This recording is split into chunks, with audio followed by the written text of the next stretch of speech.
So what do you call yourself? Welcome to the LaTangela Show.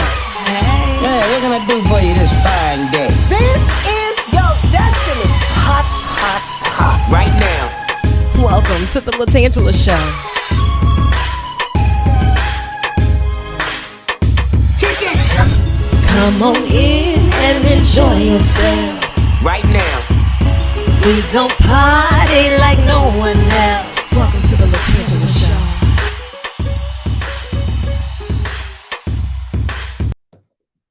Hello and welcome back to another episode of the LaTangela Show podcast. You never know who's going to be in the hot seat or on the tan line, but I've got questions that need answers, and I wanted to leave it to the heavy hitters. I had to go to the one and the only Dr. Maurice Shodas, the most show. We are here for it. How are you, Doc?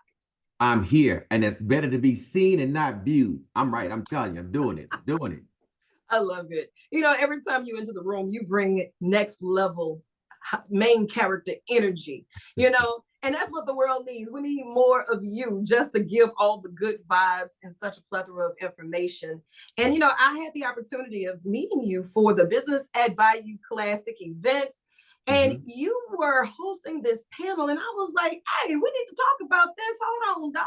So this is your first field trip to the Madhouse. Just promise it will not be the last. Hey, you invite me, I'm gonna show up. And even if you don't invite me, if I like it, I'm gonna come back on my own. Okay, well, good. I hope you like it and you show up often.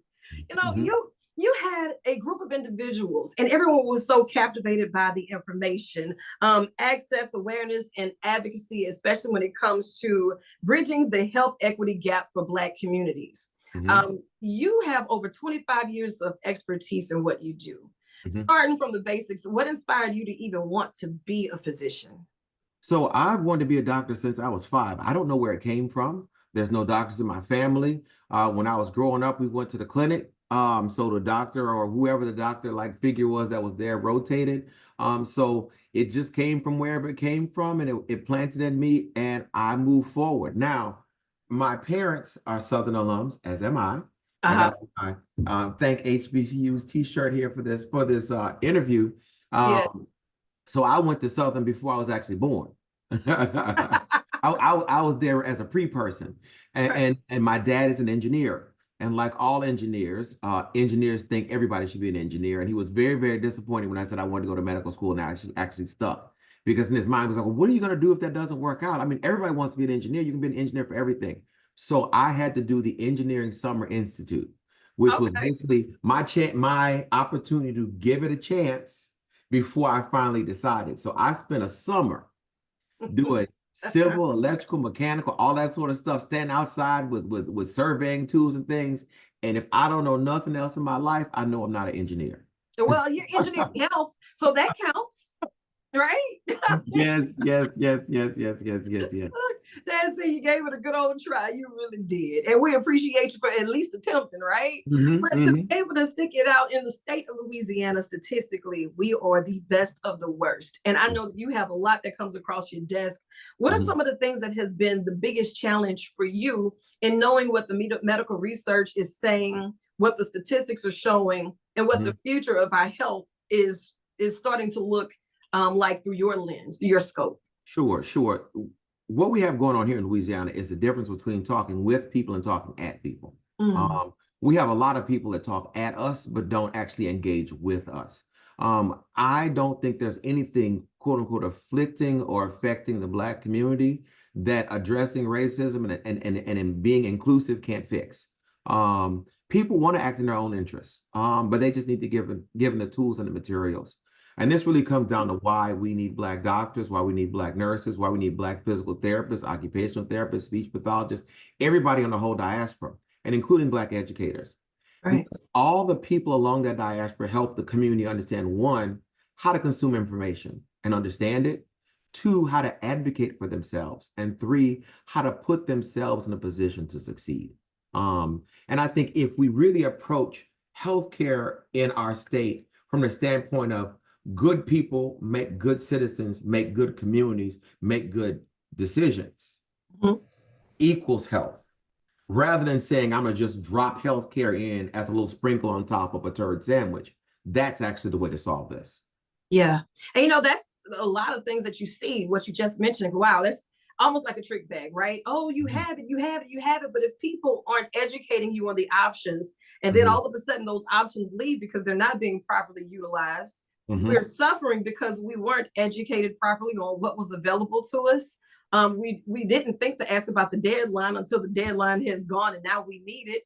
Because if it's not on our doorstep every single day, we're not thinking about it. The link is different. And yes, it can be very intimidating. And representation matters. So if we're going to be in a room, how do we even begin to start those conversations to say, this is a good starting base point for us?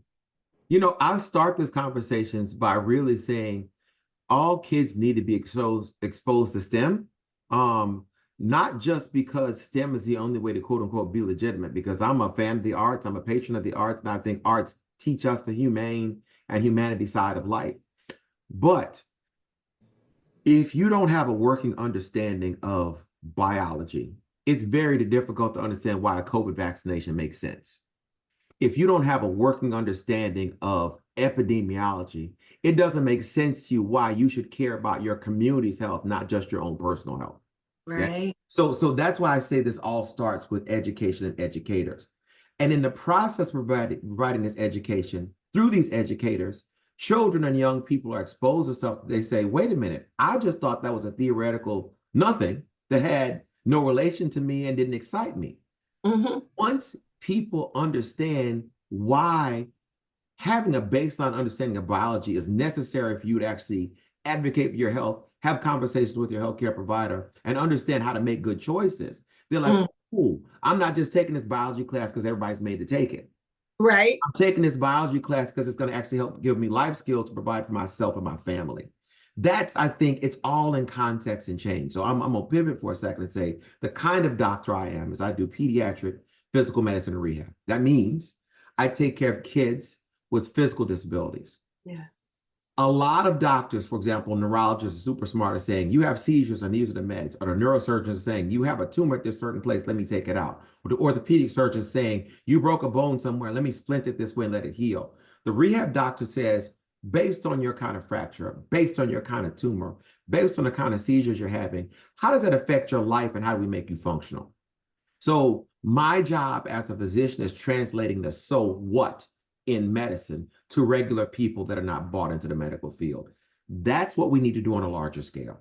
Wow. Translate the so what. Does that make sense? That makes all the sense in the world. And again, that's not top of mind because if it's not on our doorstep, it's not a conversation that we would have.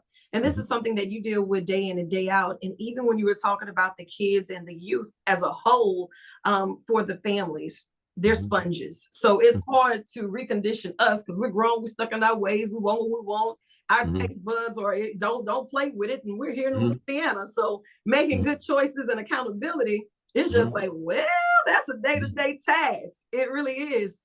And with all of the medical situations, you're starting to see it younger and younger in these children because of the choices of the family. What are some of the small steps that you would recommend for families to take to make a big difference and a better impact for their kids? Well, I'm going to do one little pivot before I do that. One little pivot.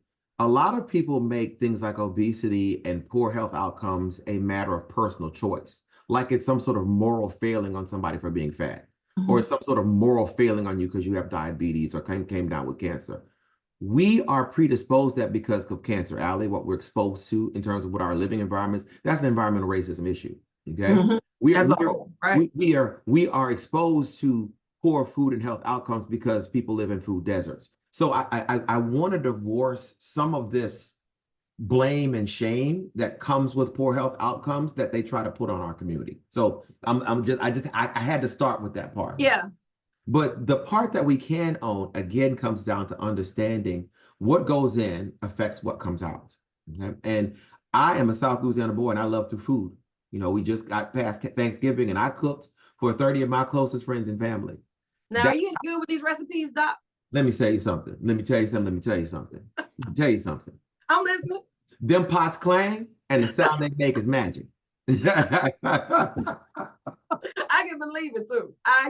But that's to say you don't have to give up your real, live, authentic, good taste buds in South Louisiana in exchange for being healthy. Right. A lot of people put it as this binary choice. Either you can eat good food or you can eat healthy food. It's not either or, okay? You have to balance what you take in moderation with what you do to support your temple. And so I think there is a place for personal responsibility. There is a place for sort of identifying and having agency around your health. But there's also understanding that there's things affecting your health that happen around you. For example, we made a decision in this state to be very conservative about reproductive rights, all right?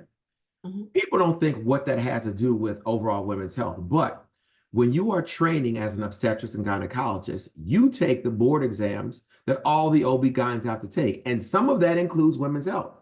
So if you train in a place where you're prohibited by law from learning about and doing those things, you're not going to be well prepared to actually pass your boards and be a board certified obstetrician gynecologist. So when you are thinking about where you want to train, where are you going to go? A place where you can learn everything and then decide what you're going to do, or a place where certain things you're going to be tested on or excluded. So what it ends up happening is people don't come here to train, so they don't end up staying here to practice. And as a result, the women of Louisiana have less choice and option when it comes to even seeing a gynecologist, because you tend to stay in practice where you train. Wow. And so all of these things come together. So why you're having a hard time finding a gynecologist is directly related to our public policy around reproductive health, period. And that's accountability too, right? Because often that's a conversation that we're not a part of. Why? You got different variants on that. Sometimes it's just not important enough until, or maybe it's just an afterthought. It's just never the talk at our dinner table. But when we start normalizing conversations like this and people start asking the questions, getting the answers, we start seeing different results, because now we know that we are empowered enough to ask the right questions and look for different results, and not just saying that this is what it is. It's the way it's going to be. And that's just what we've always known it to be. You know, when you start talking about families' health, it's when we talk about my listeners and the viewers, I understand that I'm talking to the household that's going to be ran majority by the mom. She is now the caregiver, not just for herself, but for her parents and her child. So everything that I do it with the intent to educate and to empower, because we have to at least join the conversation to make life as we want it better. But when it comes down to asking questions about child health care, what are some of the things that we can do to make your life a lot easier? Sure. I want to just give a shout out to everybody out there in the sandwich generation. You know, if you are taking care of your kids and your parents who feel like your kids, you are sandwiched in between two different worlds where you are the glue that holds it together and make sure everybody else has a good health outcome. The number one thing you can do is, like they say on the airplane, put your oxygen mask on first before you put somebody else's on. Like they tell you when you're a lifeguard, save yourself before you try to pull somebody else out of the water, okay? You need to make sure your health is on solid ground, that your health is sustainable. So if somebody listening to this is providing care to their elders or providing care to their children, but they're not providing care to themselves, if you go down, 3 generations of people go down, okay? And I want you to sit with that, right? You can't let yourself go down, because if you go down, 3 generations go down with you. Right? The second thing is that when you go to your healthcare provider, your doctor, your treater, they are an expert in their field, but you are an expert in your body. And you all need to approach this like 2 experts partnering together. That's how I talk to my families and my patients. So I don't expect them to know everything about the latest and greatest of health and medicine and technology, but I expect them to know their body and know themselves. So we can actually partner together. That dialogue develops trust. That dialogue helps people be seen and understood. That means that when I tell them something, they're much more likely to take it to heart and do it because they think it's legitimate and they think it applies to them. Okay, so 2 things. 1, take accountability for your own health first. 2nd, approach your interactions with your healthcare treatment team like a collaboration of experts. You're an expert in yourself, they're an expert in their field. Yeah. And, it's a lot more difficult for you because you're doing this for babies that don't know how to articulate what hurts or why it doesn't feel good or how this Mhm, makes me feel. And the mhm. parent is already caught up in all the smoke because they just want their baby to feel better. They don't know this very well could be the first time they've ever been through something that's so life changing, life altering. So, how do you find a happy medium to be able to unplug, unwind, and to tap into something that keeps you a staple? Because I Sure. mean, that's a lot, Doc. Sure. I mean, I have the privilege of working with people during some of their darkest moments. Parents will tell me things that they're unsure about that they won't even say to their spouse. Children will say to me things that they hope and dream for that they may not even feel comfortable hoping and dreaming about based on their disability. That's a sacred trust that actually makes me feel the respect and weight of what I trained to do. And that's energizing to me. Now, outside of medicine, I'm a proud member of Zulu Social Aid and Pleasure Club. Okay. I decorate my house for every carnival season. So I represent the traditional cultures of New Orleans, and I balance the science of my life with the art and history of where I live and how I choose to live. And Yeah. it's, in some rooms, me being an MD, PhD from Harvard that graduated from Southern for college means something. In other places, the fact that I'm the one that has the prize coconuts every year means something. And I think one is not better or more important than the other because both of those things come together to make me who I am and make me sustain who I am so I can deal with those hard days because I have good days to look forward to. Absolutely. And it does my heart well to know that they have hearts like yours in these positions because it's where the compassion will meet the person in the midst of their storm. That can either make or break a situation or a person. Mhm. You never understand what people are truly going through. And just to hear you say that those babies are sharing their dreams that other people may not be able to see through sight, but their vision is showing them something different. That's Mhm. big. And Mhm. I expect you to be back here more often, Doc. I know this is the first field trip. If I got to pull up with a coconut and say, "Can we decorate this Yes. together?" I will do what I Yes. need to do. You never know who's watching. Yes. You never know who's watching.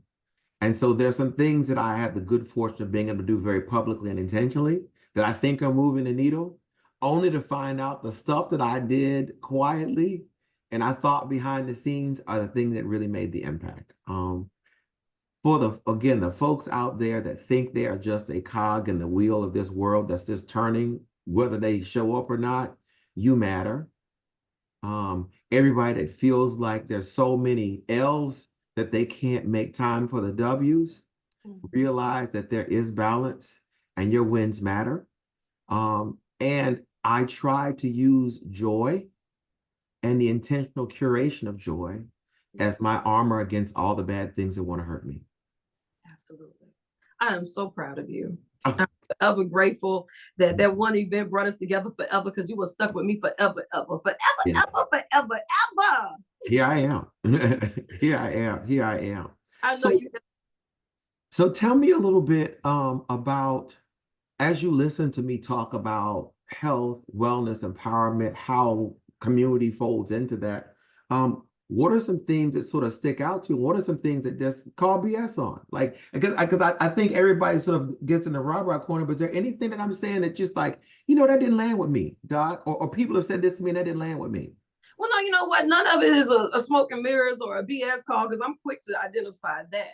Mm-hmm. The part that hit me the hardest is the fact that you say parents, they'll speak to you on things that they're not even comfortable enough to say to their spouse, which shows you that even if it's a unit, and we see that the family households, they're completely different. So sometimes you got single parents coming in there and they have absolutely nobody else that they feel they can talk to, but knowing that they have a spouse and they still feel alone, that screams volumes because when you're going through things, even if somebody is there with you, you're still going through that in your own individual way, whatever that swirl of emotions may be.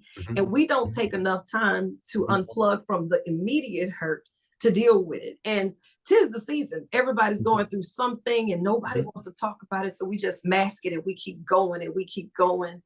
And I think that screams the volumes that we need to find more outlets for people to be able to be people, whether they're hurt, whether they're confused, whether they're looking for help. We need to identify that and to be able to push them into the directions of getting that help for whatever that looks like. You know, I mentioned that I'm a Zulu member, and I really support the culture of New Orleans. Mm-hmm. And let me tell you why these naturally occurring social networks matter. That's the sort of clinical term for the Mardi Gras Indians, the social aid and pleasure clubs, the second line crews. These are organic groups of people that come together in a multi-generational way to establish identity, to carry on practices that are culturally relevant, and share a history. Okay? While you're doing that, kinetically sewing your Indian suit, right? You're sewing based on what the leader of the group says the theme is, but you're adding your own little thing to it. And you're doing this individual activity as part of a group. While you're doing that, conversations are happening. Right. Right? While you're doing that as a young person, even if you're the most talented sewer in the whole neighborhood and your whole crew, you still are understanding you have to follow somebody else's lead sometimes. Yeah. Okay. So having talent don't make you all by yourself. Yeah. Those are life lessons that teach people how to be good people. That's big, Doc. That's right? big. And people will miss that because we'll see the lights, camera, action, the party, and think that's all it is. But that's deep. You know, and my grandmother, she was an artist. From cooking and baking to sewing and crocheting, just sitting there watching her do that and her teaching you how to do that, or shelling the piece. Those are the moments that we need the most to carry us through after the fact. You know, and now we just need to create more of that. And that's deep, Doc. Because if you want to have a hard conversation that you're not sure how to start, those are the times, places, and spaces where that can happen. Yeah. Because it's not so intense where somebody's staring you in the face saying, what's going on with you? You're doing something else. You can fade into and fade out of it. You can give it a try. And if it gets awkward, fade into something else.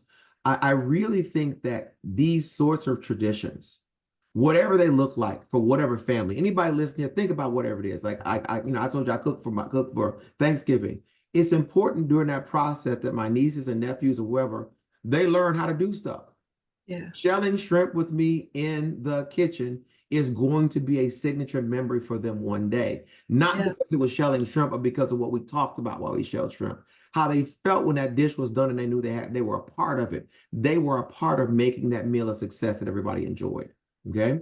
Right. Those are the things that we get through culture that make us be able to sustain when the cancer is calling, when the diabetes is out of control, when you feel all alone, when your kid gets a diagnosis you didn't want, expect, and don't want to have to receive. All those things come together. And so I think in South Louisiana, we have a unique culture that gives us strengths that we don't always recognize. It does. It does. And thank you for shedding light on that today. I'm coming over there to see if the recipes hitting like you say too. Don't be in there shelling shrimp. Don't waste this shrimp. Make sure you know what you're doing, Doc, or we're going to have that tough conversation. Be like, well. Yeah. I saved those shells to make my own seafood stocks, and I ought to tell you what's going on over here. I was like, you do know. Who gonna throw away the shell? It cannot. I love it. Look, I know you have more work to do, so I'm gonna let you chase the sun or let the sun chase you. But either way, get after it. I love you, and there's absolutely nothing you can do about it, Doc.